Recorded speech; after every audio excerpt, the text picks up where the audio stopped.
Good evening and welcome to Sioux City by Night. I am your storyteller, Patrick Gill, and what you're going to see tonight is a epilogue for Season 1. This is where we take the opportunity to give each individual player their own set solo time, wrap up some dangling plot threads from Season 1, and get things spring-loaded and ready to go for Season 2. Tonight's scene will feature Steve playing everyone's favorite Bruja, Flynt Cole. The scene opens on Flynt sitting in Prince Jimenez's office in the basement of the Orpheum Theater. And there we go. We got Steve up on the screen. Say hello, Steve. Hi, everybody. I'm going to turn your audio down a little bit. There. Okay. So, tonight, Flynt is discussing the plan that Francis and him came up with to help settle things down between the Camarilla here in Sioux City and the Anarch Baron Council in Omaha. There have been some issues, just to recap, with messy feeding going on in North Omaha, and the Anarch Barons have made it very implicit that they want it to stop. This is unfortunately due to Prince Jimenez's stricture that messy feeding is off limits in Sioux City. If you can't be an adult about the situation and clean up your own mess, you're expected to hunt down south. So, Prince Jimenez's office features a lot of old stage productions or posters from old stage productions back when the Orpheum was, part of the vaudeville circuit. And then also posters from the newly revitalized off Broadway tours that come through. And we'll group pictures of the symphony or the orchestra, the Sioux City Symphony Orchestra. The Jimenez has behind his desk a little, not necessarily a makeshift clothing rack, but he does have several tuxedos and suits hanging up on hangers behind him, ready to grab and have him change into at a moment's notice. But Flynt, you've been mulling your plans and coming up with who's going to be the fall guy here. But Prince Jimenez is wearing actually a pretty casual outfit, all things considered. He's wearing a plum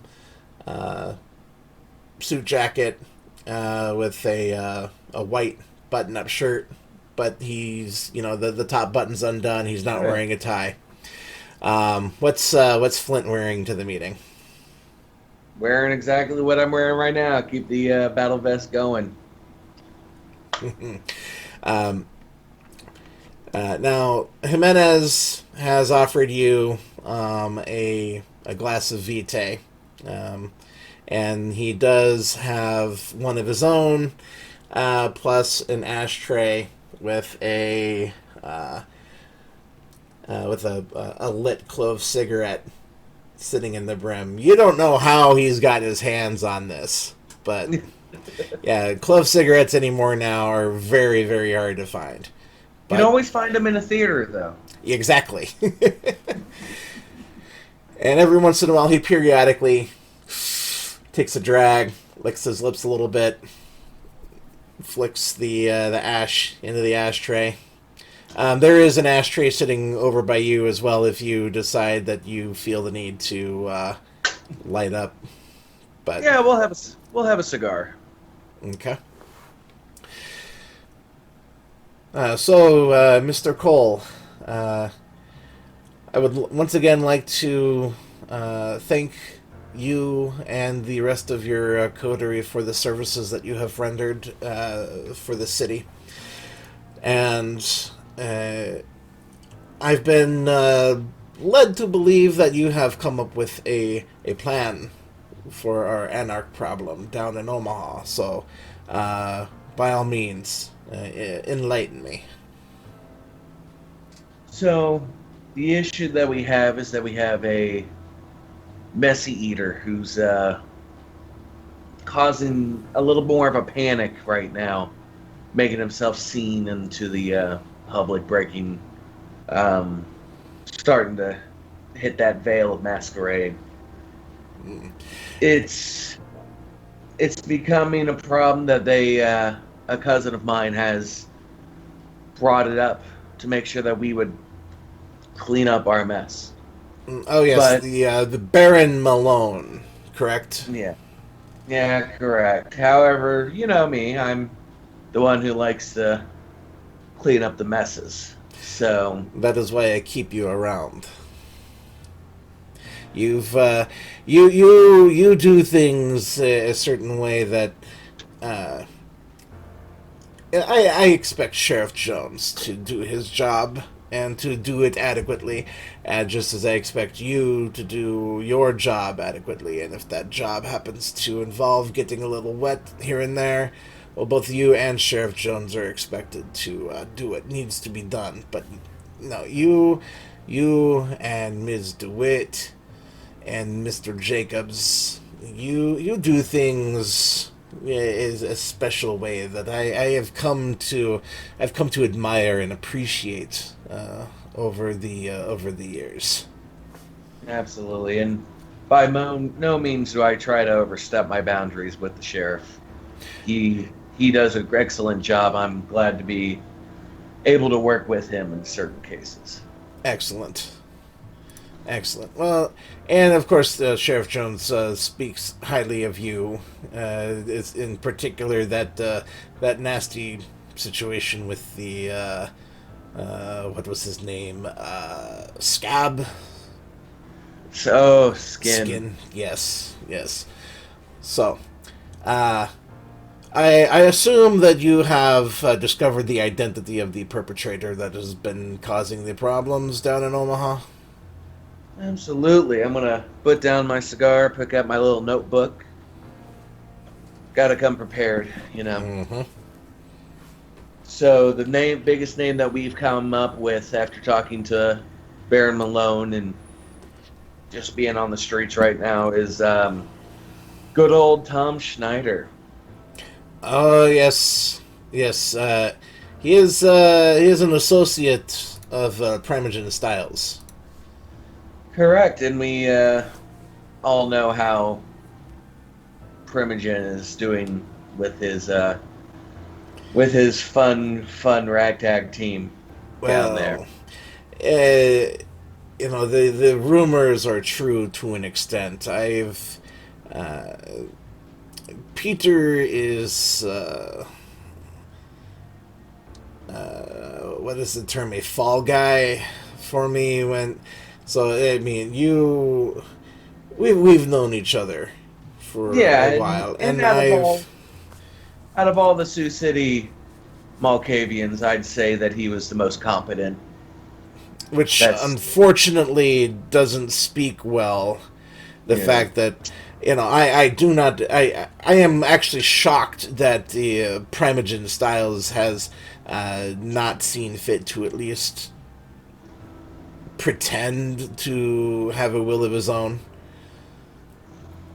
Well, luckily, in my idea to clear everything up, I have wrapped that up inside to make sure that maybe we can take out two birds with one stone. Okay, continue. You have me interested right now. So the first problem is the base, and that's good old Tom. And I feel for him. Nobody's gonna miss him. I don't think so. The only person who possibly miss him will be Peter. Okay, continue. What do Now, you intend to do with Mr. Schneider? with Mr. Schneider, I feel like good a good old splintering might take place. Maybe a trip down the river. Maybe something more elaborate. By all means, no de-dollarization or anything crazy like that. That is, I definitely would not condone such, and I guess I do believe a blood hunt would be a bit excessive, even though I want to be seen as being a stern but fair prince. Uh, he has not technically violated the masquerade, correct? This is correct. However, my intentions are not to, by all means, go off of the orders of a prince on this one, if anything was to go awry, of course. Of course. Um, if a vigilante would, a vigilante anarch would come in and clean up a problem, that would be an anarch situation rather than our situation. I see. Now, would you intend on that vigilante coming up here to do this, or would we By all means, happen? no. Oh, okay. I'm wanting to make No, sure that why would everything is on the table here. Yeah, why would an anarch come into our territory and try to do something like that? That'd be crazy even for them. Yeah, true. True. So, are you suggesting that we simply inform Baron Malone and the North Omaha Barons that Mr. Schneider is going to be paying them a visit, and they just happen to run into him in the right place at the wrong time? Is that what you were suggesting here? Yeah, I would say that maybe one individual who will remain nameless, who only shows, I mean, we don't need to make a huge public display, maybe something more to the lines of the people in the know, maybe Peter and maybe Baron Malone. Keep them only in there, and if something was to be videotapes or something to be sent to both, one would know that his area has been cleaned. One will possibly get the idea that something needs to be done with his ragtag team. Understood. I see. I definitely see what you are laying out here, and I have to say that if the opportunity ever presents itself that your clan decides to come back to the Camarilla, I definitely think you have a future in my court beyond merely being a member of the Heartbreakers. I like to think that I have a little leadership in me from back in the day. And yes, of course. And of course, I just want to make sure that peace is taken care of by any means necessary. Now, the Mr. Schneider will only be staked, correct? But left to the barons to deal with as they see fit. Is that your intention? Yes.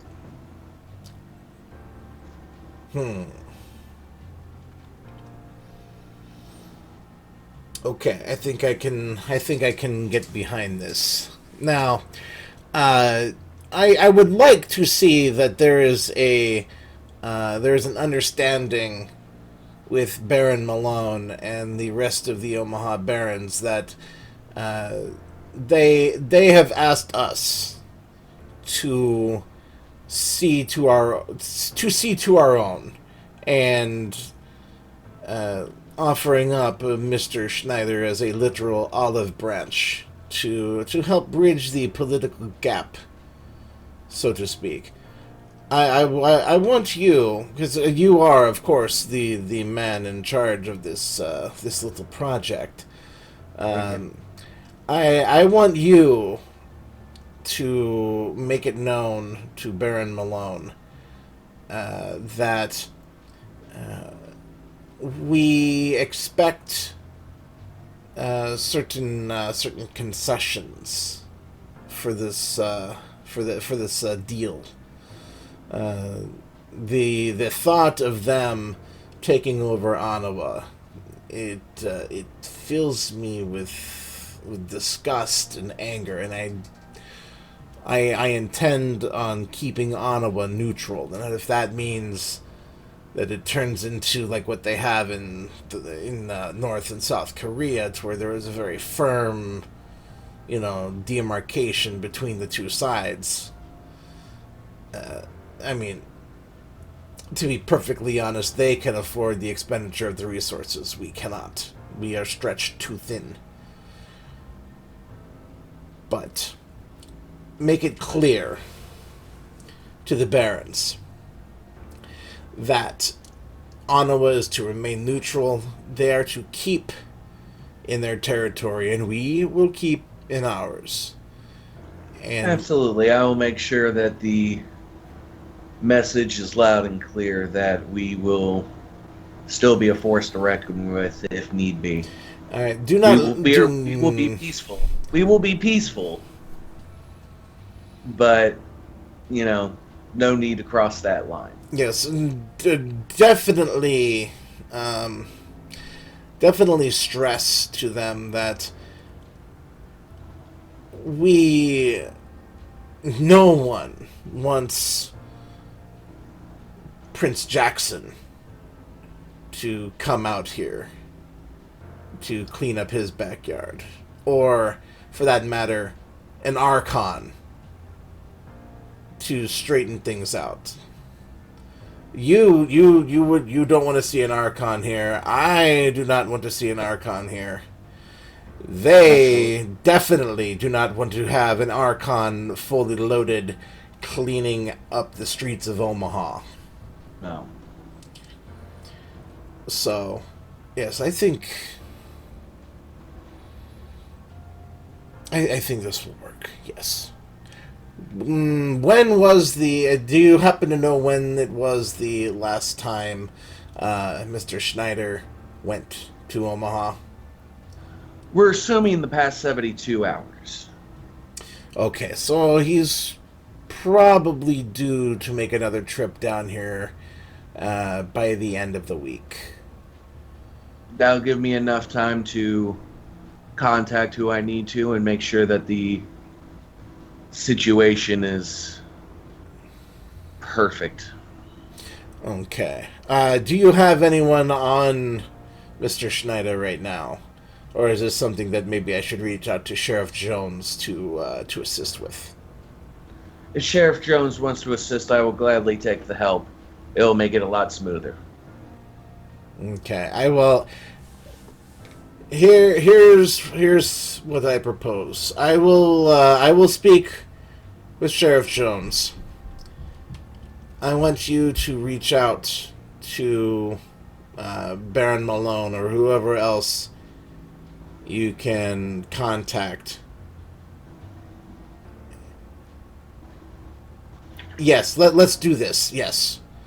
Why don't you reach out to your distant relatives while I speak to Sheriff Jones? Make this a top priority. In fact, I expect you to either be on the road to Ottawa or on the phone on a secured line speaking with someone down south within the next half hour. I'll be on the road. I will make sure to speak person with this one. Understood. Unless there was anything else that required my attention, I will get with Sheriff Jones and we will make sure that Mr. Schneider has eyes on. Absolutely. Thank you very much, Prince. Good evening. Good evening. So you step out of the office. Vroom, vroom. Okay. I need a drink.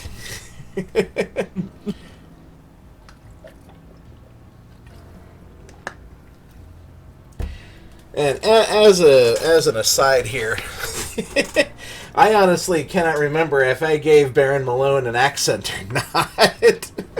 I don't remember. I don't think I did. And here's the bitch of the thing. I was editing that episode. Yeah. Just yesterday. We're right there in that spot where you would have even been checking it out. Mm-hmm. So, yeah. So for anyone watching the live stream right now, just know that continuity has never been my strong suit when it comes to my NPCs.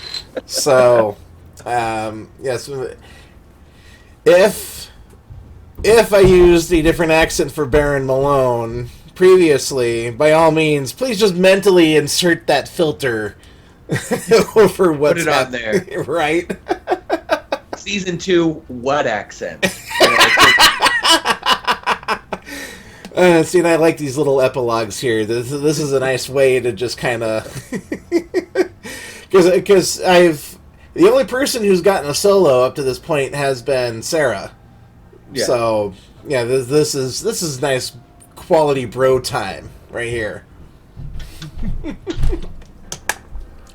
So, you are driving down to Ottawa, and you've made good on your agreement with Prince Jimenez that you're in your truck. You haven't even gotten onto the interstate, and you are already on the phone with Baron Malone.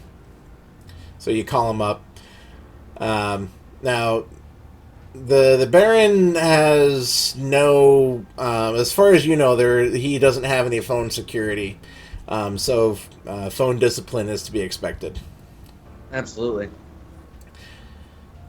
Hello. Hi, it's your cousin. Oh yeah. Hey, so that thing from a couple of weeks ago. What's going on with that there? Perfect thing on my mind. I'm actually coming down to talk to you about it. Right now. Right now. Give or take travel from the city. Okay, have you hit the highway yet? Just did.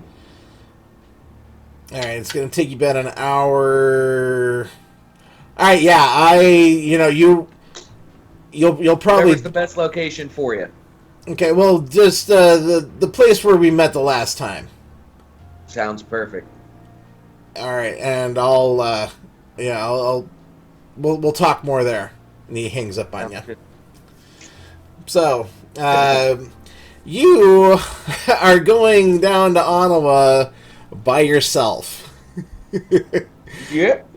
And you've known Malone long enough to at least nominally trust that he's not going to try anything on you. And you didn't specifically say you were coming by yourself during that phone conversation either. No. So, I'm assuming you're the job box there in the bed of the truck. You've got every single piece of hardware there that you've. Okay. Absolutely. Right. After I got the person's name, I'm on call. So I got my workbench all set, ready to go. Excellent. So, yeah, you're driving down the highway. It's always a little eerie. On this stretch of I-29 south of Sioux City, during the early spring.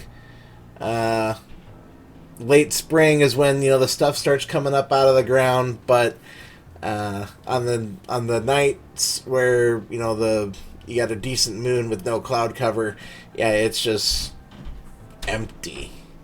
Gotcha. You drive by, like I said earlier, there's the small towns that maybe have a couple of hundred people tops, but yeah, it's if you were a mortal, you'd probably be this is a nice relaxing nighttime drive, but you're kindred and you know what else is out there, especially in the empty spaces between the cities. Absolutely. However, that being said, you trust that the arrangements that the gangrel have made with the local lupines do hold at least for one more night. So, point of reference here, what are you currently listening to on this hour-long car trip? The newest band that I'm listening to is Electric Wizard. They really do sound like they're coming back from the 70s there. So a lot of nice droney metal going on. I might have to look into this after this recording here. Yeah. Great albums. They're great. Electric Wizard. I will make a note. So it's New Sabbath. So. Oh, okay. So you get to the exit there for Ottawa. The semis, the red and the blue semis haven't moved. As I said before, these have been kind of like permanently left in place to act as a shield for to conceal these kind of meetings from anyone pulling into the parking lot here for the service station. All right, 1 second, just double check one thing. Okay. So you pull in, and you are, as expected, early, or at least you've beaten Baron Malone here. Yeah. Are you going to be taking any kind of preparation before he arrives? I am going to go to the toolbox. Okay. I'm going to put the 9mm in the back of the pants. I'm going to tuck a sawed off into the jacket. And praying to God. Okay. So 5 minutes pass, 10 minutes pass. You finally hear the sound of Malone's motorcycle pulling up off of the exit and pulling into the parking lot. And it wheels in back behind. He has also, at least from your understanding, at least right now, he is by himself.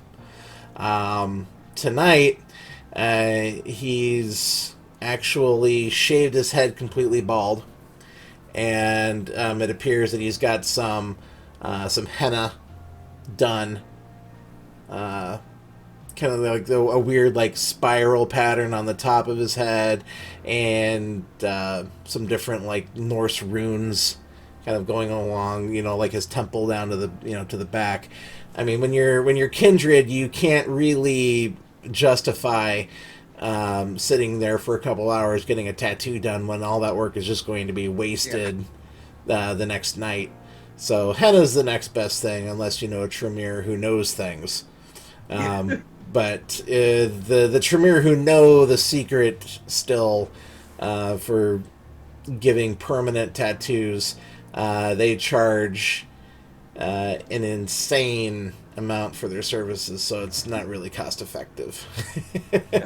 Absolutely not. Still thinking about one, but you never know. Right. You always plan for the big one. maybe Rachel, after a couple of years, will. So, anyways, though, he's wearing a pair of raggedy jeans, some black worn, work boots, and he's wearing a leather vest with no shirt. And he's got both a large like Bowie knife on his right hip, and on his left hip you see what looks to be maybe a can of spray paint, just kind of like loosely tied up on a leather thong, through a belt loop. Yeah. And he gets off his bike. He's kind of looking the area over. Just me. Ditto. It's weird, like it's just you and me down here. This is kind of like old times. It is. I mean, it's a little eerie, but no, it definitely does feel like back in the day. Like, why are you still up there? Seriously. I need some law and order. I know it sounds stupid with everything that's going down, but it's just something that I crave. Well, we could use someone like you, though. If you want law and order, I mean, you make it yourself. Be your own boss. I've never been much of a be your own boss kind of guy. I'm more of the assistant. It just feels better. Out of character, what rank was Flynt during Nam? He just made it to sergeant. Just made it to sergeant. Okay. Yeah. Okay. Look, you and I both know, your talents are wasted up there, man. I mean, you're toadying up with that fucking trumped up gangster, and I haven't met her yet, but I heard about, that little pet Tremere that you guys have tagging along with you. I mean, I couldn't stand it. I don't know how you still tolerate that. I guess it's just kind of I feel like if it wasn't for me, they'd be more lost. And there's just that connection. It's indescribable. And like back in the day when this all took place, I can't help it. I'm with you guys. I trust you, and you can trust me, and that's the bond that I really care about as well. Yeah, because I mean, I would hate to, come charging up by 29 with half the Kindred of Omaha behind my back, to clean house. You'd know that if it came down to it, I mean, we know where to find you. I hear you. And I could definitely make sure that if it came down to it, I mean, we'd give you safe passage, but the rest of your coterie, that ain't gonna happen. I hear you. Well, hopefully it won't have to come down to it. You know how we work. Yep. So, what do you got for me? Okay, so that feeding frenzy that's going on, that's causing the muck right now. Mm-hmm. Long story short, I'm gonna serve you one of the guys up on a silver platter. Okay. All right, you got me. What's the play here? Play is to make sure that the area is make sure that the people know to keep their grounds clean up after their mess, keep up where you need to be, you know, do what you need to do in the city rather than make a frat party out of a simple thing, you know? Understood. All right. So how's this all going to go down? So what's going to happen is I'm going to take this opportunity to make some contacts, find out where my guy's been, where he's been making a muck. Okay.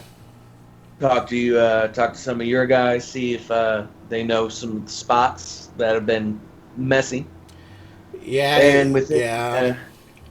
within the end of the week, I will track him down here, and I will incapacitate the situation. I will videotape a warning to the people that need to see it on my end, and a video for you that if you need to see evidence or whatnot. After that, I will have a way of tracking him down for you guys to pick him up once I am clear. The prince is not authorizing this situation to be, of course, again, you know how it goes. Yeah, once he's in our territory, he is ours. I don't give a fuck what Jimenez has to say about the matter. If we catch him, he's he's as good as Ash, dude. That's how it's gonna play out. No, I would like to think that he's smart enough to understand that. Well, I mean, There ain't no reason to go shit in another dog's yard, you know? I actually kind of like that analogy, believe it or not. But so, what's the guy's name? What clan is he? What's the lowdown So here? he's one of the Malkavians. Of fucking course, he's a goddamn Malk. Yeah, of course. Jesus Christ. Name's Tom Schneider. He's been around if you guys haven't heard of him. So yeah, the name rings a bell. I've never met the guy.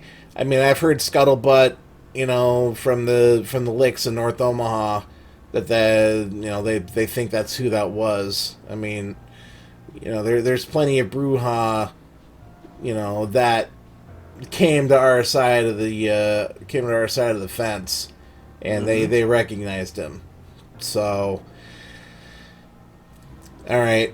So he's a Malk. What's his? I mean, he's not going to be missed then. If he does end up getting ashed, he's a nobody. That's an issue. That's a situation that only the person who wants to turn him into ash needs to know. I mean, he's not going to be missed. Okay. All right. So if you want to give me to the end of the week, he should be back around next 72 hours. He was here the last 72 hours, so I'm assuming. I got people watching him, so I know when he's going to be down here. Like I said, I'll be taking care of the situation, and we'll be letting you know how it goes. Okay. So, I mean, to be perfectly honest here, I know you're gonna tell me the truth. I mean, this is a no bullshit area here. So what's Jimenez got to do with all this? What's his take on the situation? Take this as a bloody olive branch. Okay. No other strings attached with this. No other terms. Well, of course, we want to make sure that we keep a fine line that we're using right now. We like to make sure that we're keeping our territories settled for the meantime. Mm-hmm. You know how it goes. Yeah, I know how it goes. I mean, I'll be honest with you. I mean, there's a few of us who like the idea of pushing north. I'm one of them. I Now, totally understand that. there's some of us who are looking for some more provocation before that happens. There's others that would do it tomorrow night if they had the numbers. Now, I'm in the first camp. I mean, we will eventually outgrow Omaha, and I don't know how Jimenez is keeping you all in check in Sioux City and not having a huge masquerade breach on his hands. But you and I both know that we can't control our population to the point that the Camarilla can. And at that point in time, you know, when, it's hard to say that it's not going to boil over. It's going to at some point in time, but we need to try to keep peace as much as we can until it happens. All right. So I'll run this up the flagpole with the rest of the barons, and I'll see if I can get the temperature for the expansion plans, because I'm gonna be perfectly honest, this was gonna pop off. If, like, no bullshit, dude, seriously, this was going to happen. This situation with Mr. Schneider, this situation will happen, regardless if we are agreeing to the terms or disagreeing to the terms. We're going to clean up this mess. Okay. We'll make sure that everything fizzles down. When it comes to talking about the territories and such like that, like I said, we'll continue the talks. But as of right now, we want to make sure that this is just as steady as we can before it pops off. Like you said, before it pops off right now. All right. Okay. All right. But look, bro, seriously, you ever want out, you call me, and I'll have a place set up for you. I'll have a crew you can run with. I'll have a crew that would be down to take orders. You say the word, and it'll happen. No bullshit. I hear you. And again, on the other hand, for some strange reason, you decide that you guys want to swing through. Oh, don't even. I'm going to say it. It has to be said. Either way it goes down, we're going to make sure that our cousins are taken care of. Family first. Family first. And after some more small talk, some more catching up and shooting the shit, Malone gets on his bike and heads back down south. I want you to make a... let's make a wits and... actually, hold on a second. Let me look up a proper dice pool for you here. Gotcha.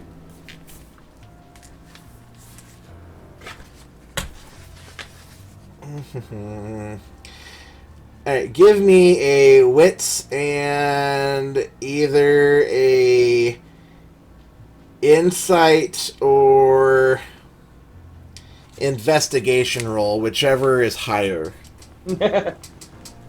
I'm just rolling wits. Oh, okay. Good luck, Flynt. No. What'd you get? 2 twos. 2 twos? 2 twos.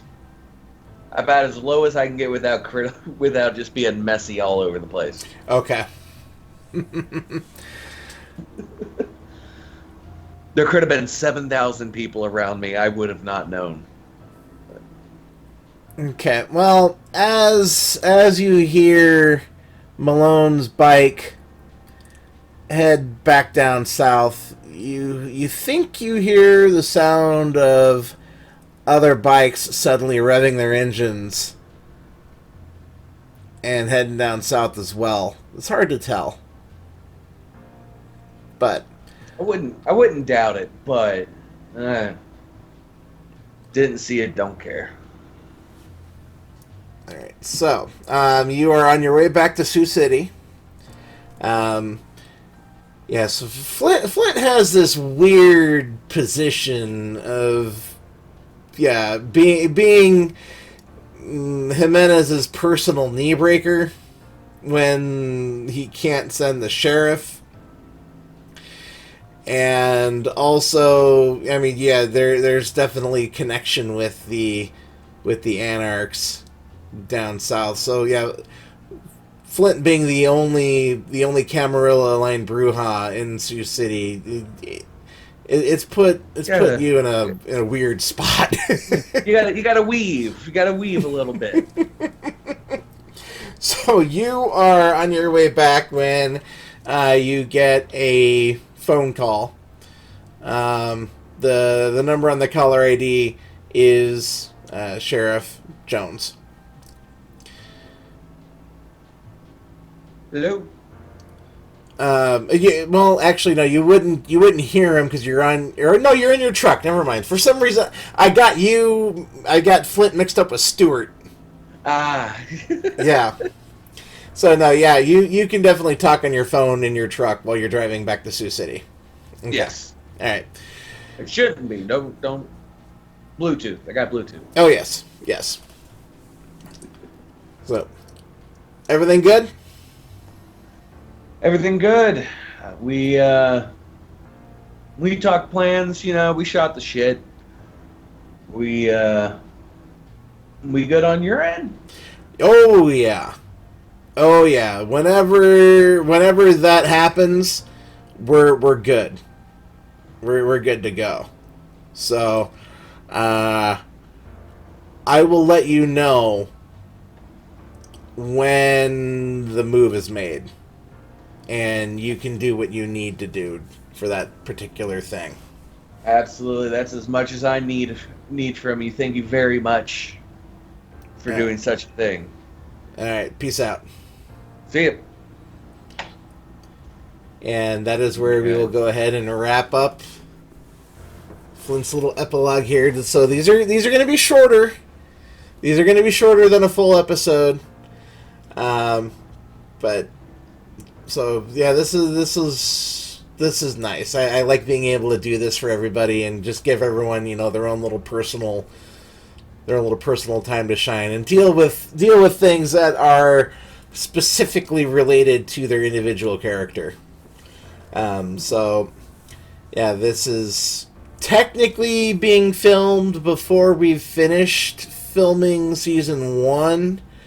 So there may be some things that have not been necessarily discussed during the epilogues, just because scheduling is weird. Yeah. So, anyways, you all have a good night. Steve, have any last words you want to say for the rest of the end of the season here? I would like to thank everybody who's actually watched all the episodes. This was a great first run, and hope to see you through some more. Season 2 will be coming. I've already got season 2 ready to rock and roll in my head. It's just a matter of getting stuff. Yeah. Yeah. So, okay, and everything should be set. Go ahead and say hi. Hi, my name's Sarah, and I play Rachel DeWitt, the Tremere, and she's getting really tired of this haunting. Mm-hmm. So fun will be had. So, after everything has played out, Rachel finally has the time to get to the bottom of what's been going on with the, we'll use the term ghost, in her apartment. There was an agreement made with Elisabetta Giovanni of the Hecata that if Rachel could track down the source of the haunting, she would be more than happy to help Rachel out in exchange for a favor. Now, Michael has picked Rachel up, and the scene opens in the sitting room where we last met Elisabetta. Michael and the granddaughter are nowhere to be seen. Michael kept a very quiet conversation with you on the way in, just barely speaking, just enough to be polite. But tonight, Elisabetta is dressed in a short red dress. Definitely clings to her middle-aged curves. She's the kindred equivalent of a Karen. She makes it look good. She was embraced, just kind of eyeballing it, probably towards the tail end of her 30s. So she's got the soccer mom angle going on, but she still plays up the sensuality of her femininity and the sexual undertones of being a kindred as well. She has offered you a glass of vitae, and she is also just kind of lounging back. She's swirling around vitae in a wine glass and just periodically taking sips. I'm assuming you brought the charm bracelet along with you. Yeah. Yes, I have my black leather crossbody bag that's got a little bit extra room for stuff, so I have a number of items in the bag along with the bracelet, which I put in a small black velvet pouch. Okay. And what are you wearing tonight? I'm wearing, as you see, this is sort of like a black dress with an empire waist. It's just plain black underneath, and it's sort of got this lace overlay that goes over the entirety of it. And she's got her typical jewelry, the key, the little skull earrings, and she's taken extra time tonight to make her makeup like really on point. And make sure her hair is laid nicely, and just trying to make a really good impression and look put together, because she knew that Miss Giovanni would as well. Awesome. So there's some soft mood music playing in the background. Some very easygoing, laid back jazz, almost similar to the music that would be playing in St. Valentine's right now. Okay. But so she's sitting down across from you. There's a mahogany like coffee table set between two very cushy recliners, and she's sprawling out over this recliner. Just she looks like she should be in like a Vogue photo shoot right now, but she's working every angle of her body to just kind of present the most reflective visage right now. Oh, thank you, dear, for coming again. I understand that things have been a little hectic inside the Camarilla lately. So I do not take this absence as a slight in any means. So if there was any concern on that front, please you can put your worries at rest, dear. I do appreciate that. It has been, well, you know, the wants of our society and the problems that arise, as they often do. And then, unfortunately, it seems to follow you, ivory tower people around wherever you go, and it's almost like unavoidable. I can't say I disagree. Well, anyways, dear, you said you found the object of the ghost's fascination with your apartment?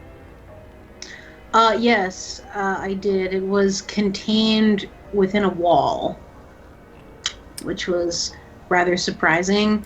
But I retrieved it and I produced the black velvet bag. And okay, so she's on a recliner. Am I on the opposite recliner? Yeah.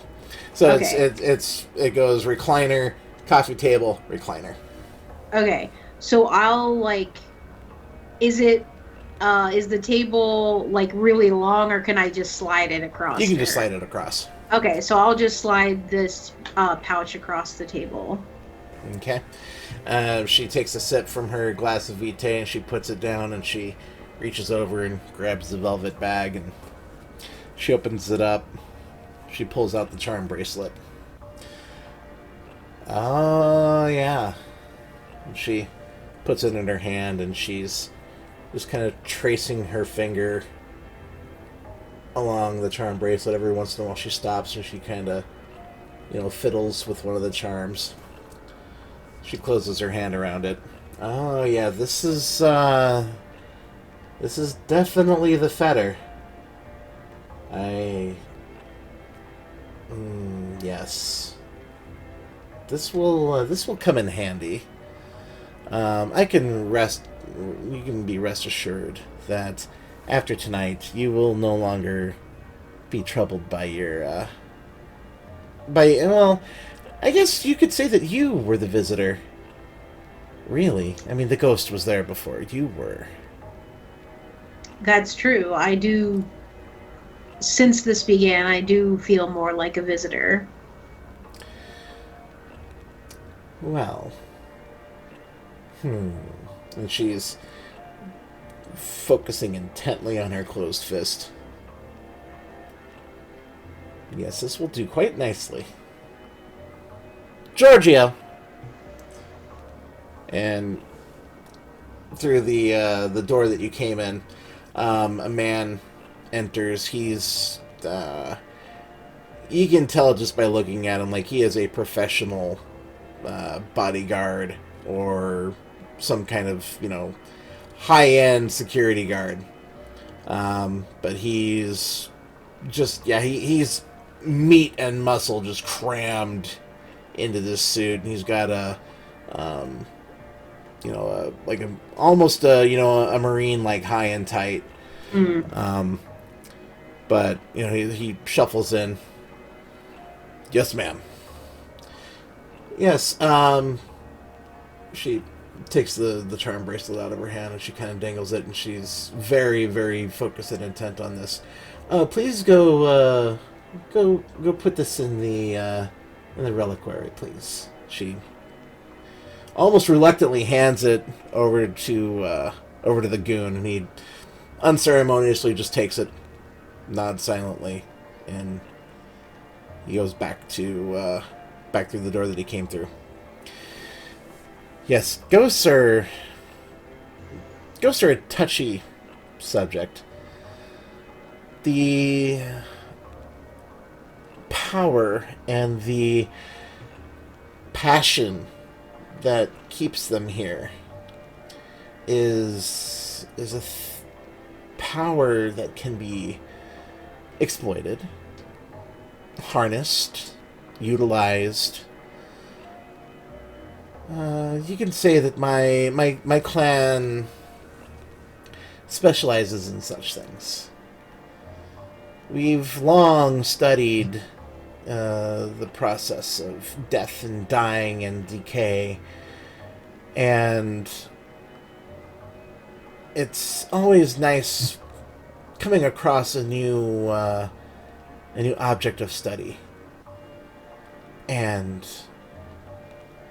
I really do appreciate you reaching out to me like how you did through Mr. Amara, and rest assured that things will be handled quite nicely, to your benefit, of course.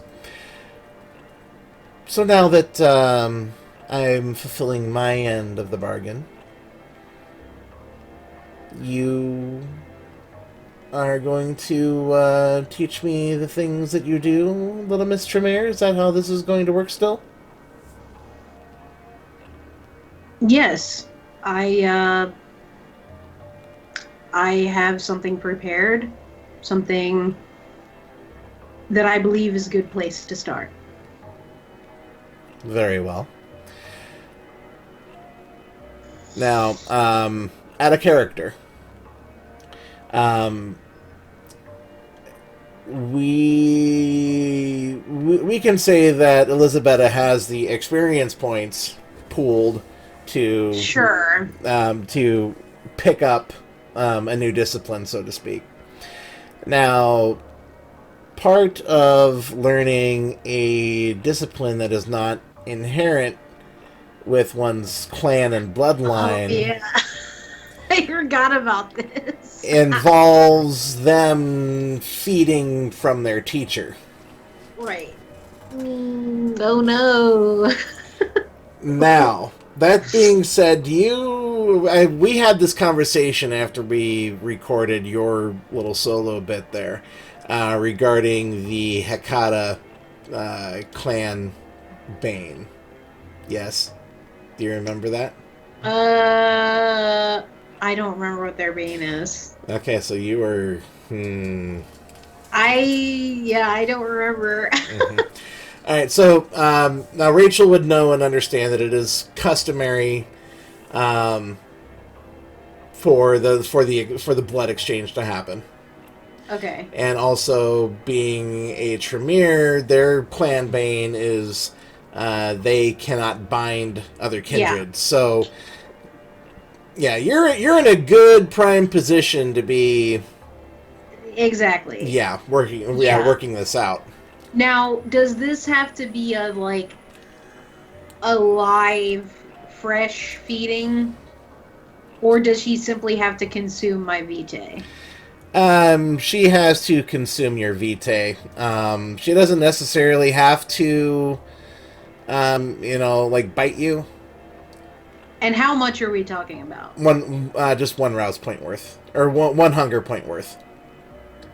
So okay, that's like what? Well, in quantity. Well, like a liter. Ish, yeah. Okay. Now you. I don't. Did Rachel bring blood with her? That was my intention. To use your blood to make the bloodstone. Yes, I brought in fact 2 separate liters in glass bottles with a cork in the top, because my whole thing is Rachel is she's very afraid of any kind of intimacy, which is why she has her predator type the way it is. So the thought of this woman feeding off her is extremely uncomfortable. So if she can get away with it, she thought she would bring this as an offer. That'll work. That'll work. And I got other stuff because this Rachel would have bled herself fresh tonight. Yeah, exactly. For this. Yes. Okay. Yes. So we'll say that since it's been just a few short hours, the vitae would have maintained its potency long enough for this to happen. Okay. Okay. All right, so we'll go back in character here now. Okay. Okay.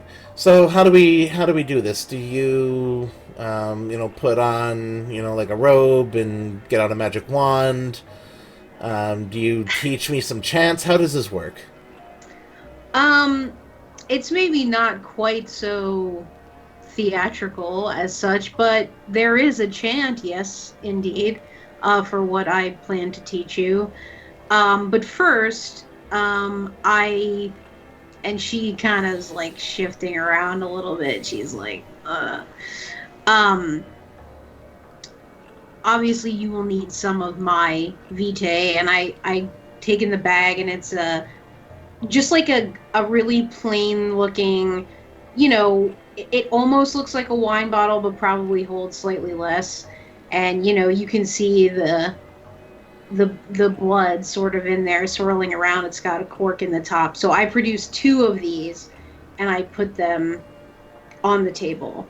So one is for your consumption to learn the art that I teach you, and then one is directly for the ritual that you will perform. Understood. Is that agreeable? Yes, this can... Now, is it true what they say about your clan now? I've heard things. That your blood has lost the ability to hold someone in thrall. Is that true? That is my understanding. Very well. Okay, then I've this is a little bit more of an agreeable arrangement to me then.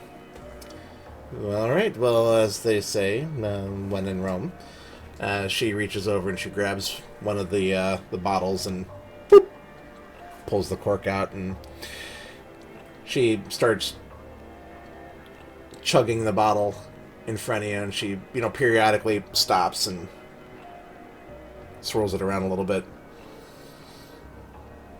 She eventually drains it all, and she takes her tongue and she kind of like licks the mouth of the bottle, getting every last little bit. She puts the cork back in. Oh dear, you do taste delicious. That was very agreeable. We'll have to do if Rachel this. could go ahead. We'll have to do this again sometime. That was quite nice, dear. I'm glad you enjoyed it. Hopefully the rest of the experience will be as agreeable to you. Excellent. Well, I'm all ready. How do we do this? And okay. she seems actually genuinely excited now. Okay. And Rachel, she likes to play teacher and be the smartest and most experienced one. So she's sort of settling, feeling a little less stiff, ready to flex with her knowledge. So the particular ritual that I will be teaching you is how to craft a bloodstone. Okay. And what do they do? It's really an ancient practice that's recently seeing a resurgence, where you take a small bit of iron ore or a small magnet, and through this ritual we will perform, it turns into something like a beacon, where you psychically will know where this bloodstone is. Now, it won't... The reason I say a beacon is it perhaps doesn't point directly where it is, but it's shining a light in the general area. It can tell you the distance, and it can tell you in what direction it is. This sounds like this is going to be most useful, and you can see the web of machinations going on inside her head as you're explaining this. She seems to be very, very intrigued by this concept. Yes, and like I said, it's undergoing a resurgence, the use of these bloodstones, and depending on your particular abilities, you can keep more than one at a time. These stones will remain active with the powers I described until it is destroyed or after a week has passed. So there are limitations. Okay. Is there any other information that I need to know about how these work? That's pretty much it. Obviously, it has to be the iron ore or the small magnet to create it, as well as the other supplies. And I gesture to the second bottle. Okay, now, do you need anything from me? Do you need like a? I mean, you've got the magnet with you, yes? Yes, I do. And I produce another black velvet bag, and from it, I take out 4 pieces of hematite, which they are magnetic. Mm-hmm. So, I take those out. I sort of like line them up by the vials. Yes. So these are pieces of hematite. They're small magnets. I find they do very well, and they can be acquired very easily. Okay. Well, I'm all ready, Teach. Let's do this.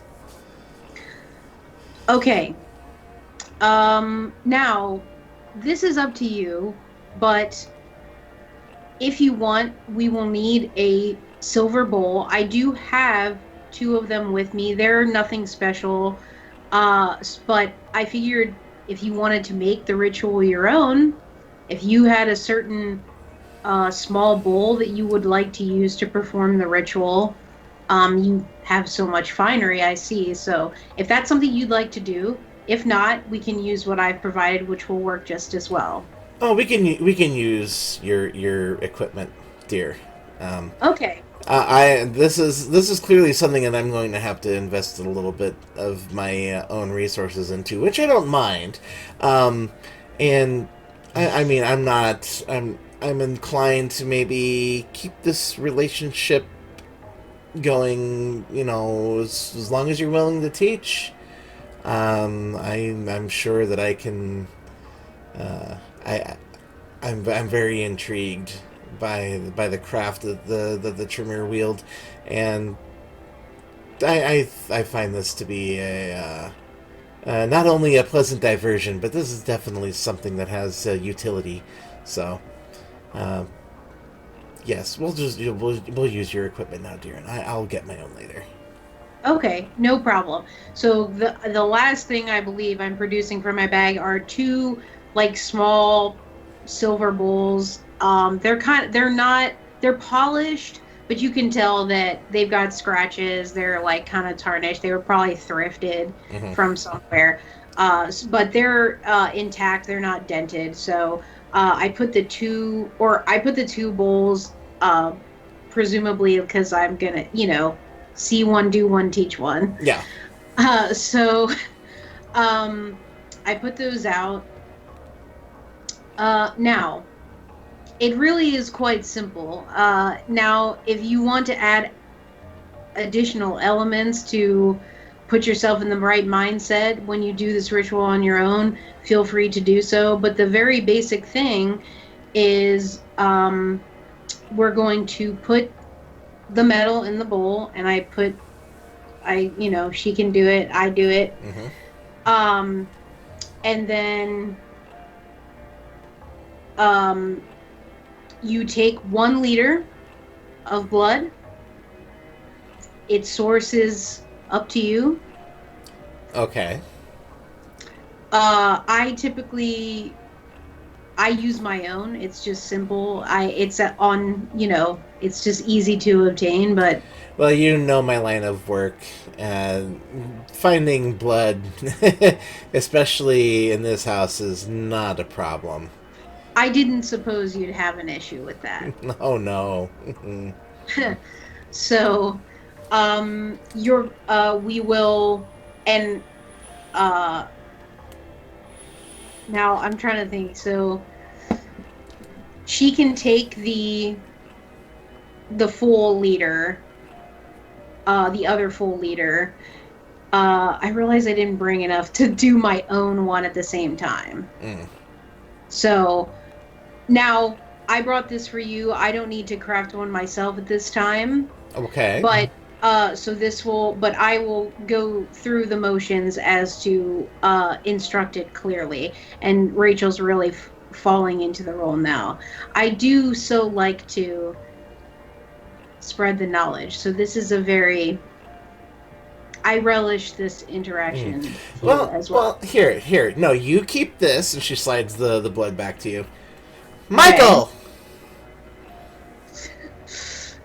And he comes back into the room, and he's looking like a kicked puppy, but he's very head down, kind of shambling. He's not very he's not very chipper this evening. Michael, dear, come here. You said 1 liter, right? Indeed, yes. Michael, wrist. Yes, grandmother. He sticks his hand out, and she takes it, and she bites down into his wrist. And instead of... and I realize I didn't make this clear during the last time that you saw Elisabetta feed, but instead of sighing with pleasure and letting the kiss take him, he winces and seems to be fighting back, wanting to pull away and shriek at the same time. But Elisabetta takes his wrist and she holds it over the bowl. So yes, 1 liter? Yes. Okay. And the blood is just dripping down and filling up the bowl. And when Elisabetta has enough, she takes Michael's wrist. She licks the wound shut. Okay, dear, go back to your room. Yes, grandmother.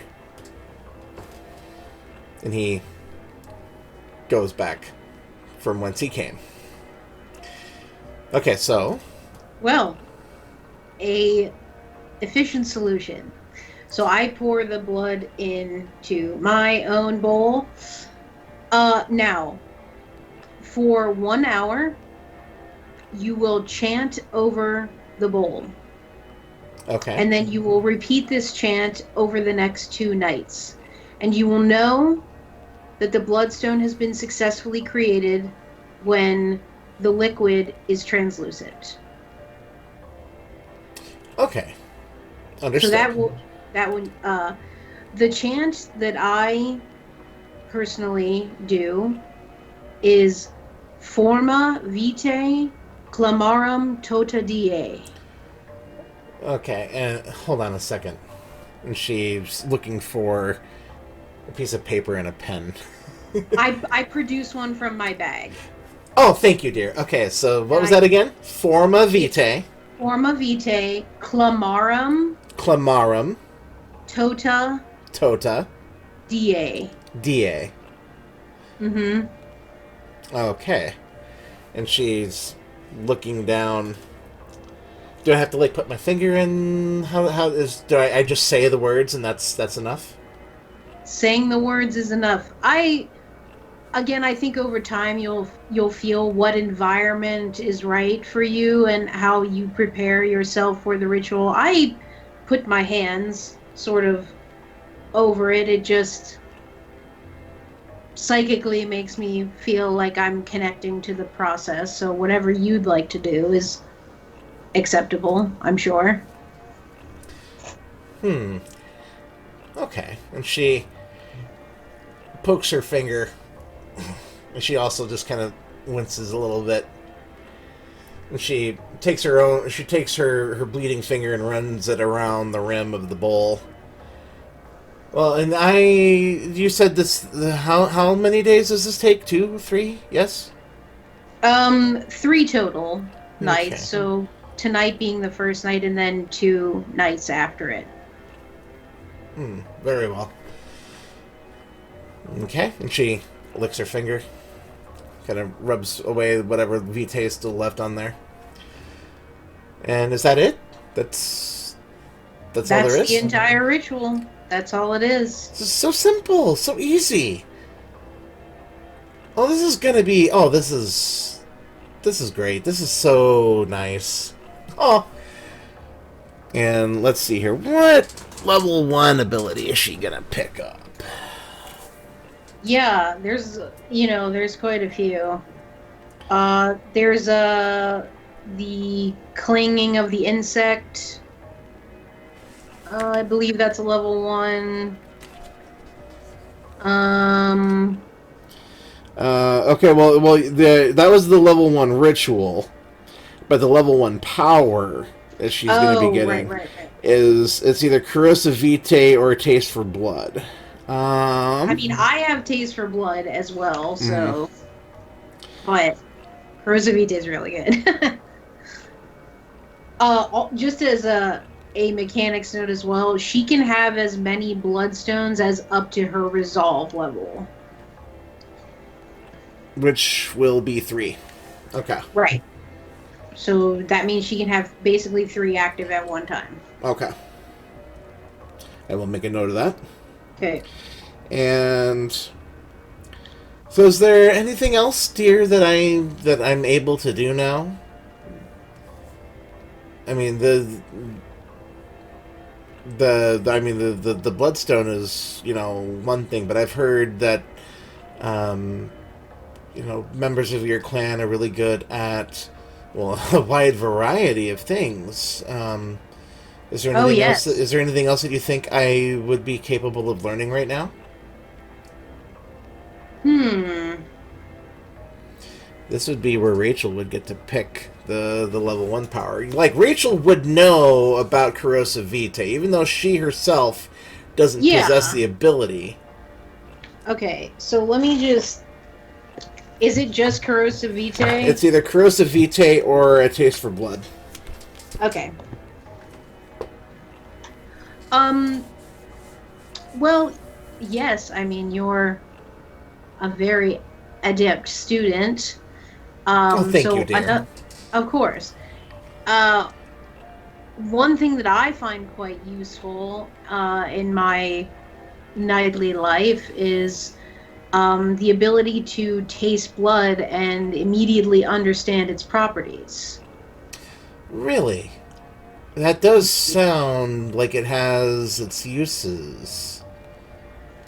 Yes, very much so. And that's just something that you're able to do, or does that require any? Do I need to get a whole other set of bowls and crystals and? No, this one is quite. It's simply more an innate, internal sort of thing. There's really no external tools necessary except for the blood. Oh, understood. Now this is any blood. Any fresh blood. Yes. So you simply dab the blood on your tongue, and with a bit of concentration, you can tell what kind of being it belongs to,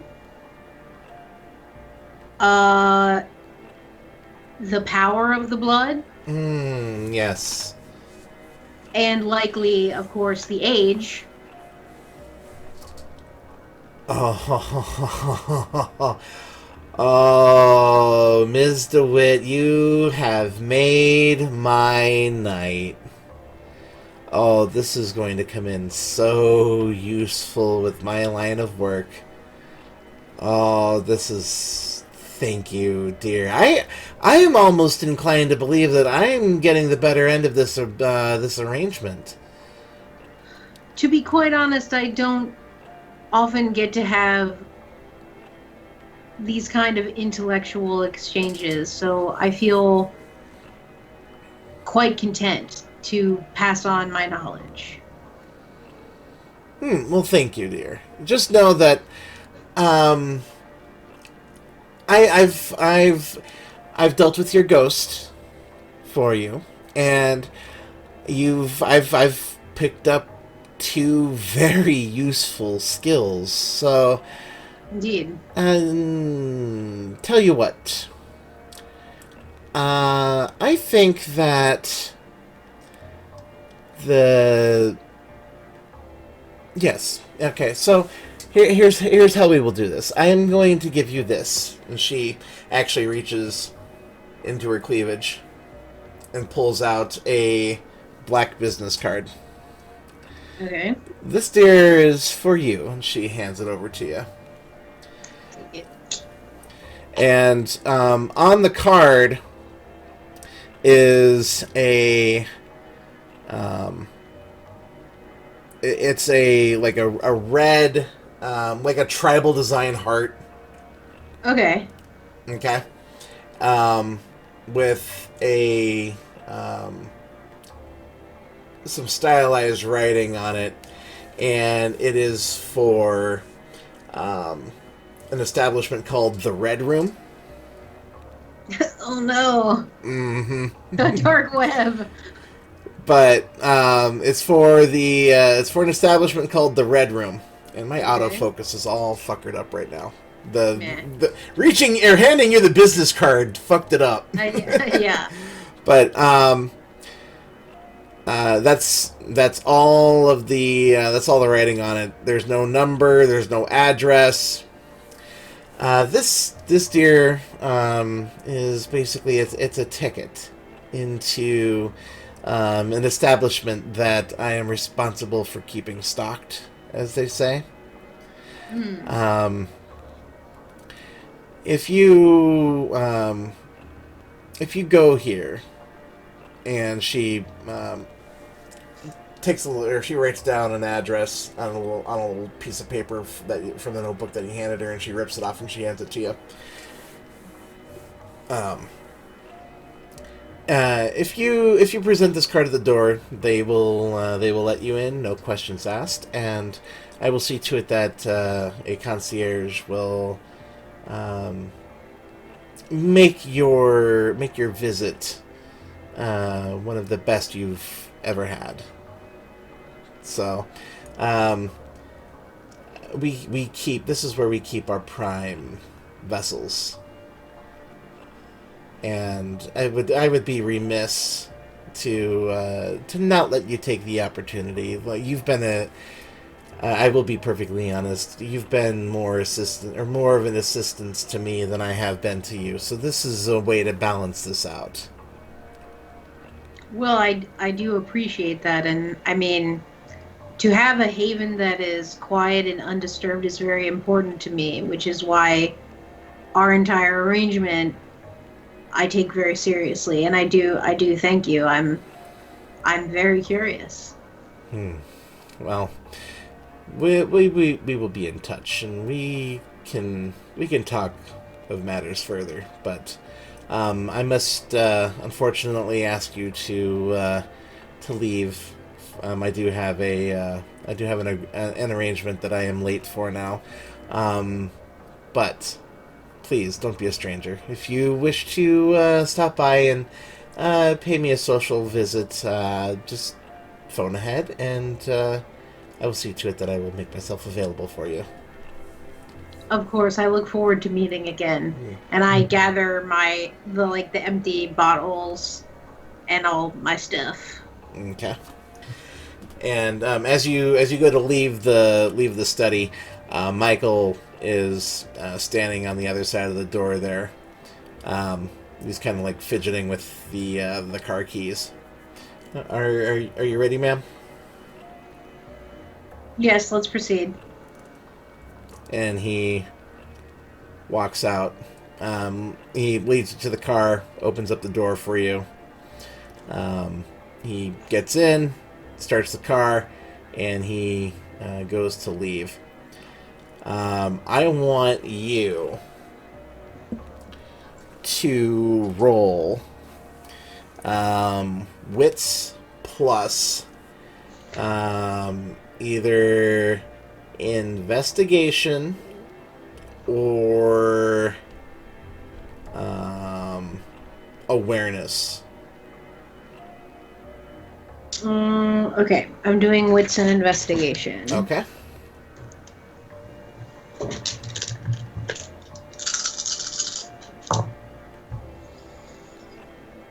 Okay, I got 4 successes.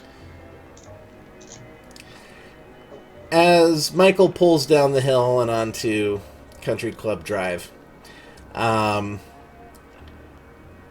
you notice that Michael pulls down Country Club a few blocks, and this time of night in this neighborhood, there's little to no traffic. However, there is a you can periodically get the feeling that you are being tailed, and you actually turn and you look back out the window, and is what gave it away was, as Michael was leaving, a pair of headlights flicked on, and immediately, started, they gave you a few blocks lead time, and then started to follow behind you. Okay. And Michael picks up on it as well. Okay. We've got company, ma'am. Yeah, I've noticed that as well.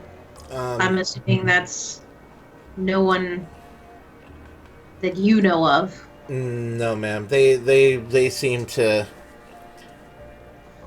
they seem to be at least keeping a safe distance.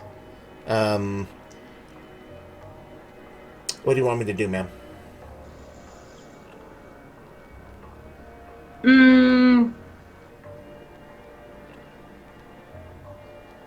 What is in this neighborhood? Like, is it just residential? This is all residential. There is a gas station. Like, actually, no, there isn't.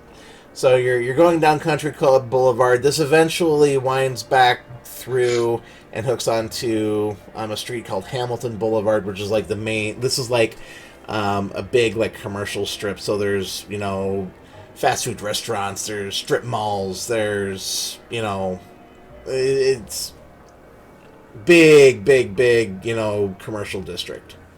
Okay. But it's very much like low to middle class. You're not going to find like a fashion boutique or anything else like that. This is the last standing pinnacle of the service industry.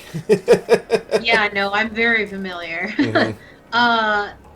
So is there some sort of like small shop that's closed? Oh yeah, most Okay. definitely. Okay. All right. Well, I don't want them following me back to where I reside. So let's pull over, and I just like sort of vaguely gesture behind one of the closed shops. Okay. All right. Very well, ma'am. And Michael deftly follows your directions. Do you have a weapon? Of course. Okay. And he pulls in behind like a strip mall, and there's a like an alleyway behind this particular strip mall to where there's the dumpsters for the different businesses and whatnot, and it's like a lane and a half wide. So, and you're sandwiched in between some lower class like old houses and the back of the strip mall. But Michael pulls in to the alley, and he turns the car off. Ma'am, get down. And he slouches in his seat. I'll push the seat back and just... Mm-hmm. And so as you're sitting there, it's about 30-40 seconds. You notice headlights illuminating the car from behind. and Michael's got the rear view mirror tilted to where he can, he has somewhat of a, view out the back. Well, they're not doing anything. They're just sitting there. He reaches underneath his suit coat and he pulls out probably the biggest goddamn pistol you've seen in a long time. So Francis and Flynt both carry like 9mm. He's got, like a 45. Yeah, he's got the deagle, man. The deagle, double deagle. You'll kill yourself with the recoil. But the way he handles it, it's clear that he's spent plenty of time with this. Okay, that's good. But they're not doing anything. They're just sitting there. I don't understand the point of this. I'm content to wait more. I'm not like getting out of the car. Hold on a second. And you notice the light's starting to recede. They're leaving. And just like that, they're gone. They're gone, ma'am. They didn't let anybody out. They're gone. And that is where we will end. No! I already have like a million theories. I'm just like, Oh, I know what's going on. I feel like I might know what's going on, but I don't really know that for sure. Oh man. So this has been a blast. Oh my gosh, so fun. Season 1 has been great. Season 2, I've already got up in here. You've got it locked and loaded. And as I said in the other epilogue, these have all been recorded before we finished recording Season 1 entirely. So there may have been things that have been done that may not necessarily be getting referenced, but like I said in the intro here, this is like my way of letting everyone have their own individual time to shine and being able to, work on and resolve some personal storylines and really give everyone some one-on-one time. So even though you've already had it, technically, yeah, but I like to do this. I like to, just feel out my character. And honestly, like, there's so much more about Rachel that I want to show people that I just, like, have in my back pocket that, like, nobody even knows about yet. I have all sorts of things I'm thinking about that I want to explore in the next season. So I'm really looking forward to continuing to play Rachel. It's one of my favorite things to do. And this has been, chef kiss. This has been just a great overall. Very, very good. Yes. So, any final words for the people watching this? Just thank you so much. Like, anyone that comes out to the premieres, on Twitch to just hang out with us. There's like a lot of like dedicated groups of people that come out, and I really appreciate that this could entertain you even a little bit. That makes me think that, I'm putting something good out there. And I mean, this seems to go without saying, but like, Pat is the mastermind behind all of this. He deserves like so much credit. He does all of these storylines. He maps out the city. Like, it's so much work that you never see. So remember to thank your storytellers, okay? For all you that are playing. I've seen now like what all goes into it, and it's a lot, and he always seems to execute it so like smoothly. You never know, there are all these complicated machinations. So it's you're the real MVP. Oh, and I every time that I have one of y'all get gushy all over me, I just say, I can't do this without you guys. Yeah. So just bear that in mind, that without A storyteller is only as good as his players or their players. Right. And I think we have a really good match between the players and you, the storyteller. And I think that's what makes this really fun, really enjoyable, really entertaining. So, thank you. And welcome. yes, I haven't fully realized or decided on what order these are getting showed in, but I wondered that actually. Everything's I'm just these were a last minute, like I already had all these like plotted out and planned, but this was a last minute like schedule change because Greg had some work bullshit that popped up. And so I'm just like, you know what? Fuck it. I've got these planned. Let's just get these done. I've got 2 out of the 3. We've got 2 episodes to record. I'm not gonna have everyone, feel like they wasted their time. And we're not gonna waste this mug, okay? Exactly. Not that. Right, yes, Sarah puts a lot of work into that. I do. I do. But every time that we go to record, I'm like, all right, yeah. It's getting better every time. Mm-hmm. It's slowly improving. But I love it. So. And here we are, the final epilogue for Season 1 of Sioux City by Night. Go ahead and introduce yourself for the last time for Season 1. For the very last time, for Season 1, I am Greg, and I am playing Francis Jacobs de Ventru, and he wished he could have got a little bit more in Amara before he was black-bagged, but it is what it is. And Francis is looking pretty dapper tonight. I wonder why. Yeah. I had to break out the Woodford Reserve. Ooh, there we go. So, anyways, the night finds you in the large conference room or boardroom in the top penthouse of the Ho Chunk Center. Tonight is the local Ventru board meeting. And Francis, of course, is expected to attend. And I show up. Of course. So, Francis, what are you wearing to this meeting?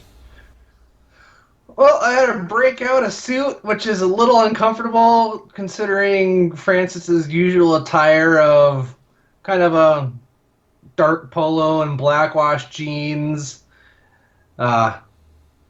He knows how to dress formal, but he's definitely more comfortable in work attire than he is getting all gussied up. Gotcha. He's at wear a suit, tie, and fancy watch. Understood. So the boardroom itself is, we'll say, modern Gothic business chic. Just a weird, combination of things. It's very hard, stark lines, lots of dark tones. The room itself is dominated by a large black wooden table. It's probably oak with a black varnish of some kind on the top. The rumor, and of course Francis would have been present to see this, was that Primogen Glossfeld had the table resurfaced to cover up the bloodstains from a board meeting that had some issues about 30 or 40 years ago. And of course, Francis, knowing where to look, he can almost see right there in the but the one narrow wall behind Primogen Glossfeld looks over the Sioux City skyline, or what would be the Sioux City skyline if there was a skyline to be had. The Ho Chunk building is the tallest building in the city, and I think it's only like 30 stories. Like, if that. Yeah. Maybe closer to 20. Yeah. But you can see, the tops of the old, Art Deco buildings downtown, the old Romanesque buildings, more to the